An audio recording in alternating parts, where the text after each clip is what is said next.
Jeg har simpelthen besluttet mig for, at jeg vil have steak til aftensmad, så det bliver med kartofler og bearnaise. Super lækkert, men det var virkelig sjældent, at jeg laver oksekød, og især steaks og bøffer, så jeg håber lidt, at jeg ikke fucker det op, men igen, hvor svært kan det være. Jeg vil forvarme ovnen, fordi vi har en meget gammel ovn, og det tager rigtig lang tid. Så jeg skal lige prep og skrælle kartoflerne.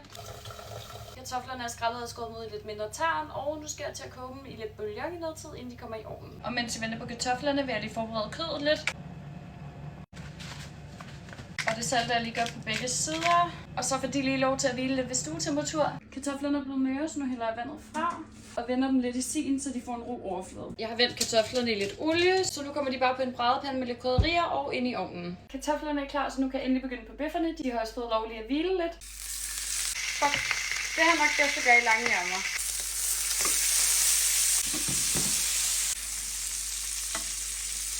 Til sovsen bliver det bare den her fra Irma, fordi den er virkelig god, og jeg ved godt, at man godt kan lave det selv, og det ikke er særlig svært, men den her, den er bare banger, så den bruger vi. Blander det lige op med en lille smule fedtet fra panden. Jeg har kartofler og bearnaise klar her, så nu mangler vi bare bøffen.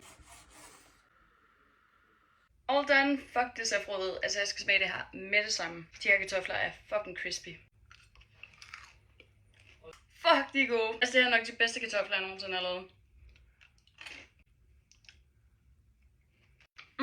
Jeg vidste slet ikke, at jeg kunne lave så god mad.